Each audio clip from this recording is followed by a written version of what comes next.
because they value the sales force, and they make us understand that we are the heartbeat of what makes it all work. There is a constant bridge between us. You know, I knew that from the beginning by going to my first seminar in Dallas, my first year. And I heard Mary Kay speak to us. She spoke to us as though we were her family, her daughters. And that's when I started to understand that that family verbiage had more to it than just words. In fact, it launched me into wanting to become more.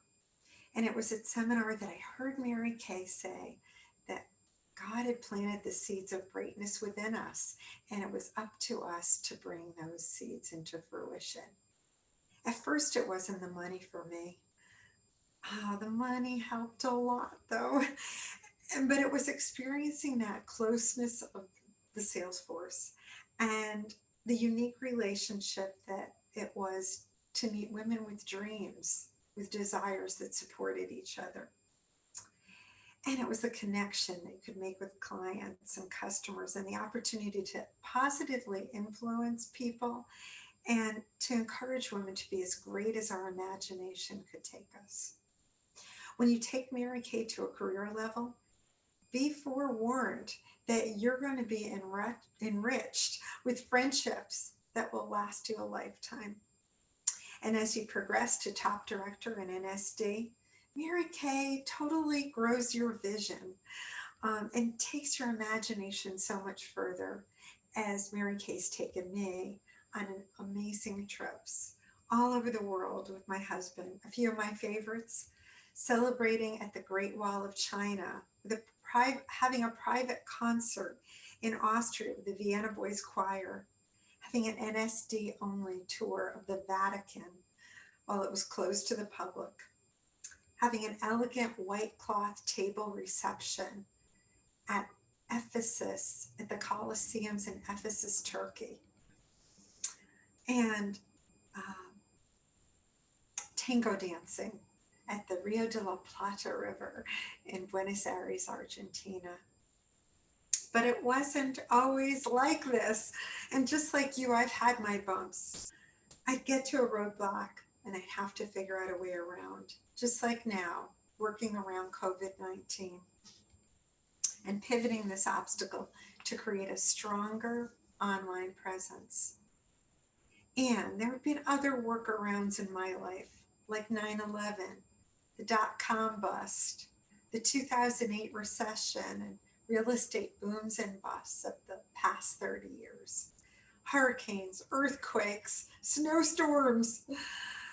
Pivot number one for me was as a new consultant when I had just moved from Connecticut to New Hampshire, and I knew nobody, and I had to grow my skills at meeting people. I wasn't that extroverted person that found meeting new people easy. The goal mindset of booking a 10-party week, though, thrust me into orbit and rescued me from a lifetime of mediocrity and worrying only about day-to-day things like, you know, kids and school and stuff like that. You know, I love going for a walk in the morning, and I go in the woods, and it gives me time to think while I'm outside with my dog. Recently on a walk, I was thinking about how I've had a lifetime of being able to choose to wake up happy, a daily chance to improve myself by being less about me and more about other people, and a community of women who support each other and love to win. I wake up and say, happy good morning. And it's not ordinary. It's just another day in paradise. Not Pollyanna, but Polly Mary Kay. I didn't want, and I don't want, and I never did, to be paid what the job was worth, but to be paid what I was worth. I can remember driving home from parties as a consultant with the cash on one leg and the checks on the other and the credit card slips and the dashboard, the dome light on, and just working to like add it all up and divide it in half. I was way too excited to get till I got to wait till I got home. But I was a hazard to society. I was so excited. But the profit margin, it always excited me. And as I moved up and learned the other levels of leadership and those profit margins, my family grew as my income grew. And we wanted to move and send them to good schools and private universities and had that chance. So, are you lucky? Do you feel lucky? Because maybe you joined Mary Kay this week, or maybe you joined during the year and you've had a few bumps, and you feel like maybe you're riding in that car with the top down, and you don't have your seatbelt on, and the wind is blowing through your hair, and you're here to see how fast and far you can go, and see what the ride is like. Or maybe you've been a consultant or director, but baby, you've got that seatbelt on too tight. And you've been driving that car with your foot on the accelerator and the other one on the brakes. But even still, you've been acquiring skills and learning more, and that those things have built your courage. You're looking for that magic moment, the key that'll unlock what it is that you have in your heart. But wherever you sit, you are that lucky girl. This time is really for you and your dream. So open your eyes to the possibilities. We've always wanted a captive audience, and now you've got one. People are home. Why not follow directions you've been given like a recipe? I know you could be in your pink Cadillac, and soon. Do you ever feel like someone's going to find you out? Because sometimes I feel like they're going to find me out, take my car, grab my suit, take it all away. But here's what I really, really know, that ordinary people become NSDs. The secret that we share is that we don't give up, that we didn't quit, and we don't quit on our dreams. We push harder. Are you ready to push harder? Because perfect isn't a requirement.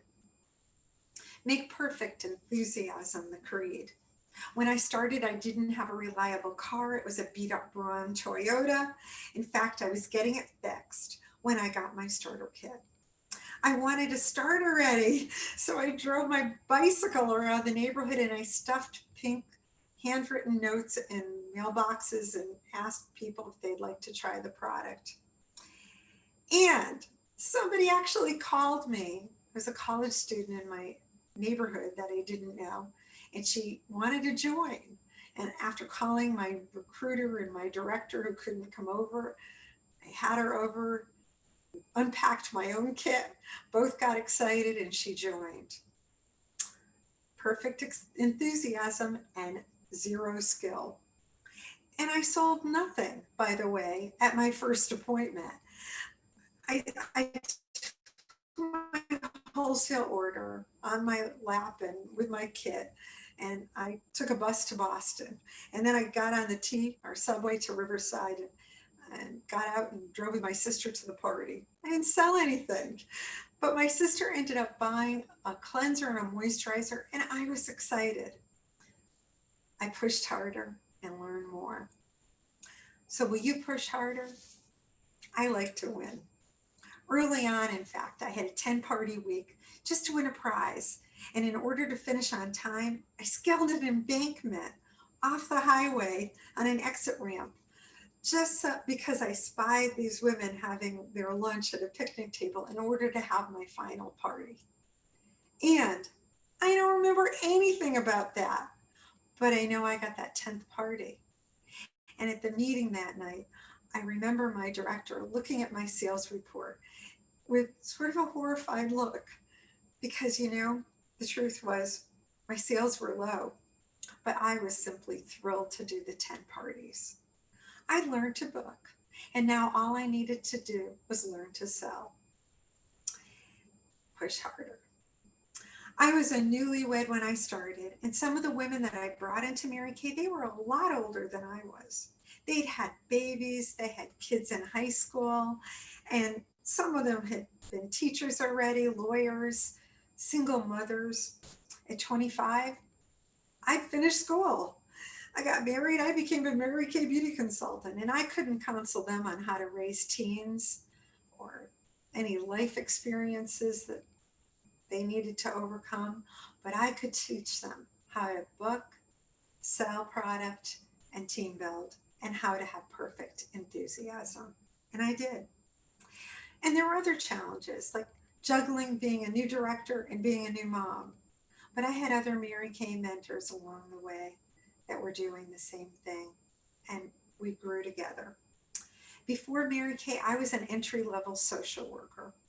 And at the facility I worked in, I looked around at the more mature women, and honestly, they didn't look so happy.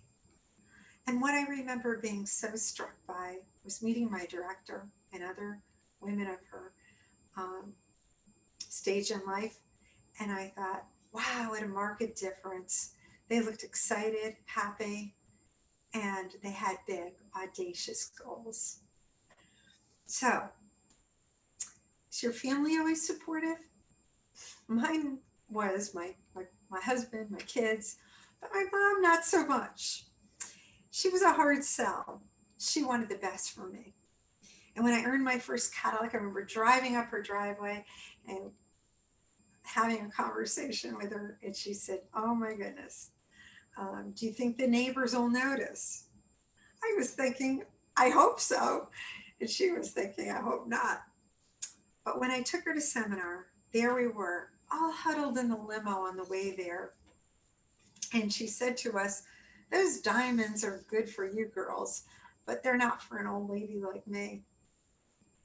Oddly enough, I knew that night I'd be on stage 3 times. And at one of those stage calls, I would be receiving a Court of Sales ring. It was beautiful. And I was going to give it to my mother. On the limo ride home, she couldn't take her eyes off the ring.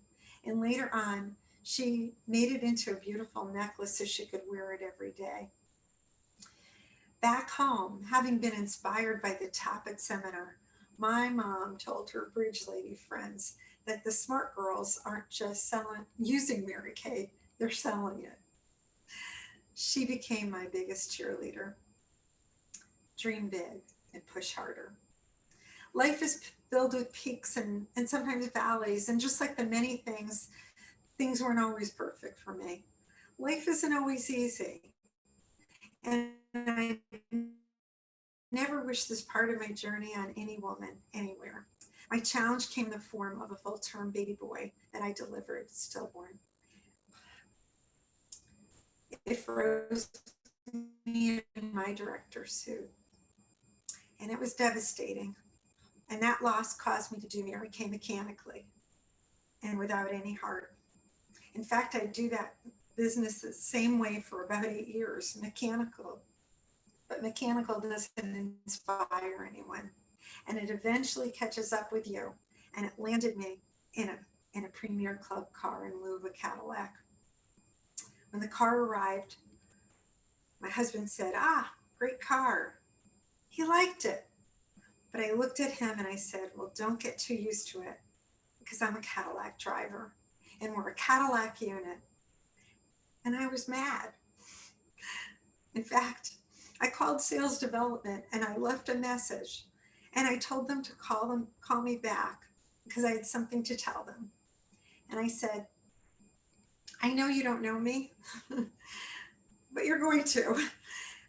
And I'm going to be an NSD soon." And that was in 1998. And from that year on, from a Premier Club beginning, we did our first trip in Hawaii and we kept going. And it was a short time before I became a national, just a couple more years. You know, what is stopping you from having the freedom to live a free and limitless life? Isn't it time for you to look at what you've got inside that kit?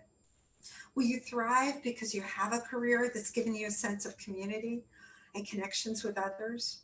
Or because you have greater skills to draw from that'll guide you through life's curves? And what about